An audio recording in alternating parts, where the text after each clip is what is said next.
অসম গণ পৰিষদৰ ভাতৃ সংগঠন অসম যুৱ পৰিষদৰ কেন্দ্ৰীয় সমিতিৰ নিৰ্দেশমৰ্মে আমি আমাৰ পলাশবাৰী সমষ্টিৰ নহৰীয়া গুইমাৰা আঞ্চলিক হাইস্কুলৰ বানপীড়িত লোকসকলৰ যি ইয়াত আশ্ৰয় শিবিৰ আছে তাত আমি সুশান্তদেৱ চৌধুৰীৰ নেতৃত্বত আমি আজি কিছু খাদ্য সামগ্ৰী বিতৰণ কৰোঁ আৰু লগতে বানপীড়িত লোকসকলৰ লগতে কণ কণ শিশুসকলক আমি মত বিনিময় কৰোঁ। যথেষ্ট তেওঁলোকে কৈছে যে যথেষ্টখিনি সুখত আছে বা তেওঁলোকৰ চৰকাৰ প্ৰশাসনৰ যিখিনি পাব লাগিছে সেইখিনি গোটেইখিনি ঠিকে পাইছে বা আমাৰ যিগৰাকী বিধায়ক হেমাংগ ডেকাৰীয়া তেখেতো দিন ৰাতি কষ্ট কৰি তেওঁলোকৰ ৰাইজৰ লগত আছে। ময়ো তেওঁলোকৰ লগত সদায় আহা কৰি আছোঁ, গতিকে ৰাইজে ভাল পাইছে। গতিকে আমি আশা কৰোঁ এই বানপানী সকলোকে শান্তিত ৰাখক, সোনকালে পানী শুকাই ৰাইজ ভালকৈ থাকিব পাৰে তাৰে অনুৰোধ জনালোঁ। ধন্যবাদ।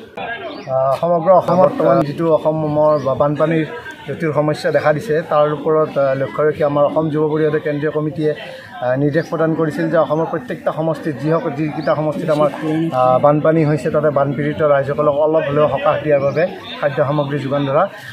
তাৰ পৰিপ্ৰেক্ষিততে আমাৰ পশ্চিম গুৱাহাটী সমষ্টিৰ মাননীয় বিধায়ক তথা অসম গণ পৰিষদৰ সাধাৰণ সম্পাদক শ্ৰীযুত ৰমেন্দ্ৰ নাৰায়ণ কলিতাদেৱে আমাক নিৰ্দেশ দিছিল যে আমি পলাশবাৰী সমষ্টিৰ যি বানপীড়িত ৰাইজ তেওঁলোকক যেন আমি অলপ সকাহ দিব পাৰোঁ।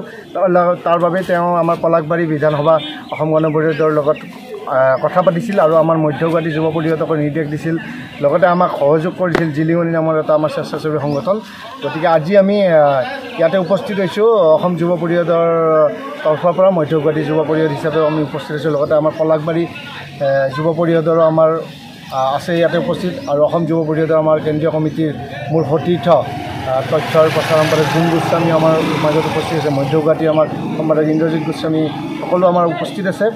লগতে আমাৰ অসম গণ পৰিষদ পলাশবাৰী সমষ্টিৰ ইয়াৰে আঞ্চলিক সম্পাদক আমাৰ হৰকান্ত তেখেতো উপস্থিত আছে, চন্দ্ৰদাহঁত লাগি আছে। গতিকে আমাৰ উদ্দেশ্য এটাই যে যিখিনি মানুহ বানপীড়িত ৰাইজ তেওঁলোকক যাতে আমি অলপ হ'লেও যেন খাদ্য পানী যোগান ধৰিব পাৰোঁ তাৰ লগত যুক্তি ৰাখি আমি আজি ইয়াতে উপস্থিত হৈছোঁ। আৰু ইয়াতে থকা যিখিনি নহীৰা আমাৰ হাইস্কুলত যিখিনি আমাৰ ইয়াতে বানপীড়িত ৰাইজ উপস্থিত আছে প্ৰায় 165টা পৰিয়াল ইয়াতে উপস্থিত আছে, তেওঁলোকক আমি আমাৰ তৰফৰ পৰা কিছু খাদ্য সামগ্ৰী আজি যোগান ধৰিম।